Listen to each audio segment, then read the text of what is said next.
Hi, I'm Michelle Sterling for Friends of Science Society, and I have good news for Greta. At the World Economic Forum, Davos 2020, Greta Thunberg gave an opening speech berating the adults in the room for not doing enough on climate and claiming there will be climate chaos for her generation. Fortunately, CLINTEL, the climate intelligence group of over 800 international scientists and professionals, has good news for Greta. There's no climate emergency, and CLINTEL issued a letter to the World Economic Forum and a new climate science essay to help people understand what's gone wrong.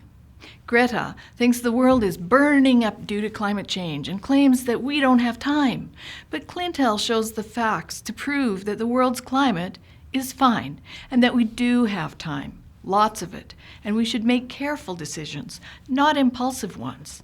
So, how can there be such disparity, you ask? Well, it's quite simple. Those claiming that our house is on fire are referring to misleading computer models, simulations, and projected scenarios of the future that do not reflect reality. Two green billionaires financed very influential reports that used the most extreme and least likely emissions trajectory, what's called RCP 8.5, to scare people into compliance on climate to suit their commercial interests. But that scenario is the least likely. But the risky business report was carefully integrated into science and business forums, and that flawed thinking, that's what's driving Greta's fears.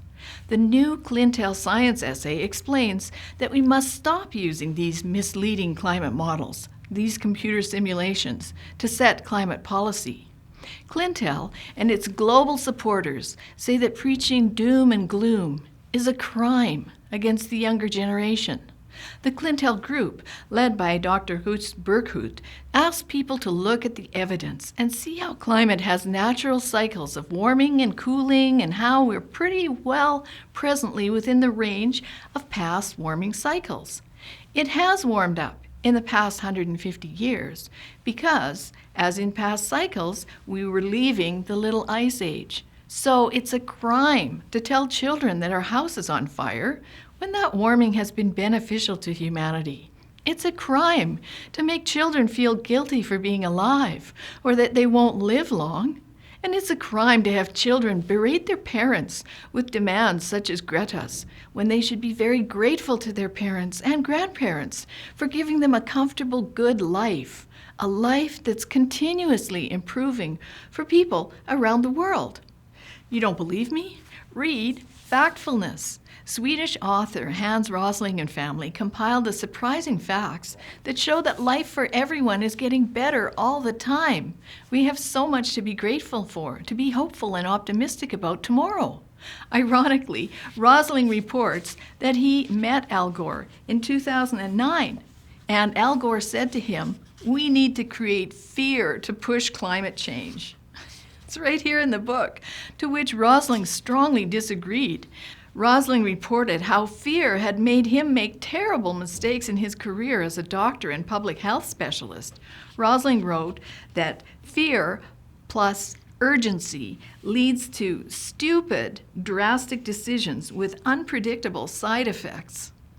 But Greta opened the Davos Forum with "Our house is on fire," and Al Gore closed it by claiming there's a climate crisis, comparing it to historic battles like Dunkirk, the Battle of the Bulge, and even 9/11. Nothing but fear-mongering and urgency from those two, and that will lead to stupid, drastic decisions with unpredictable side effects. That's what CLINTEL wants society to avoid. There's no climate emergency. Look at the facts and evidence presented by CLINTEL and think about it. Greta, our children and grandchildren should not be angry. They should be thankful to their parents and grandparents because they do love their children above all else. And Al Gore, stop saying there's a climate crisis. Stop scaring people. Reality shows that there's no climate emergency. So let's not jump to conclusions and make bad climate policies based on fear, greed, and faulty computer simulations. Read the new CLINTEL plain language science essay and letter. Share this good news for Greta information with your friends and help us continue open civil debate on climate and energy policies. Please donate to fund our videos and reports. For Friends of Science Society, I'm Michelle Sterling.